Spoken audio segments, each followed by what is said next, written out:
This channel does not promote any violent, harmful, or illegal activities. All content provided by this channel is meant for an educational purpose only. মাদকের অবৈধ কারবার বিক্রেতাকে বেঁধে রাখলেন স্থানীয়রা। মাদকের অবৈধ কারবারে স্বর্গরাজ্য হয়ে উঠেছে পশ্চিম বর্ধমান জেলার লচিপুর সংলগ্ন এলাকা। সোমবার লচিপুরের চপকাতে এক ব্যক্তিকে ড্রাগস বিক্রি করার অভিযোগে বেঁধে রাখে এলাকাবাসী। খবর পেয়ে ঘটনাস্থলে আসে পোল্টে থানার নিয়ামতপুর ফাঁড়ির পুলিশ। ওই মাদক বিক্রেতাকে জনরোষের হাত থেকে উদ্ধার করে নিয়ে যায় নিয়ামতপুর ফাঁড়ির পুলিশ। এলাকাবাসীদের দাবি যে চপকা এলাকায় এসব মাদকের অবৈধ খোলা কারবার চলছে, যার প্রভাব পড়েছে এলাকার যুবকদের ওপর। স্থানীয় তৃণমূল নেতা বাচ্চু রায় বলেন, পুলিশ প্রশাসন চাইলে এলাকায় সব বেআইনি বন্ধ করা সম্ভব। তবে কি ঘটনা ঘটেছে আজকে? ঘটনা ঘটেছে এটা যে আমরা এই ছেলেটাকে ধরলাম, এর কাছ থেকে এক দুপুরে হিরণ পাওয়া গেছে। আর এখানে দীর্ঘদিন ধরে হিরণের ব্যবসা চলছে।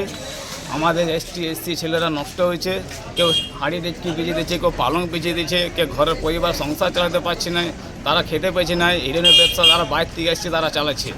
আমাদের এলাকাটা পরিবেশটা নষ্ট করে দিচ্ছে। এটা কোন জায়গা? এটা চপকা। আচ্ছা, তাহলে কি হলো আজকে? আজকে এটা হলো যে হিরণ আমরা ধরলাম একটা ছেলেকে, তার নাম দিচ্ছে ও। এর কাছ থেকে মোটামুটি কতটা হিরোইন আছে? এখন তো আপাতত এক পুরিয়া দেখাচ্ছে ও। নিয়ে কি করলেন ছেলেটার সাথে? হ্যাঁ, এখন ছেলেটার সাথে কি করলেন? জিজ্ঞাসাবাদ করলাম, বেঁধে রাখলাম। ও বলছে হিরোইন একজন এখানে বিক্রি করে, সে তার নাম বললো, ওর কাছ থেকে জেনে নেন নামটা। আচ্ছা আচ্ছা, কি নাম তার? এর নাম হচ্ছে সাইফুল। আচ্ছা, তো আপনি পুলিশকে খবর দিয়েছেন? পুলিশ প্রশাসনে খবর দিয়েছে, ওনারা আসছে।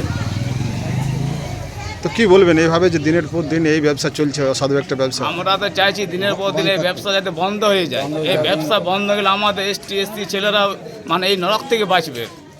মাতাল মদ খেলেছে ঠিক আছে, এটা কোনো ব্যাপার নয়। এই নেশাটা এত বাজে নেশা যে একবার খেলে ছেলে নষ্ট হয়ে যাচ্ছে। এটা বন্ধ করে দিলে ভালো হয় পুলিশ প্রশাসন থেকে।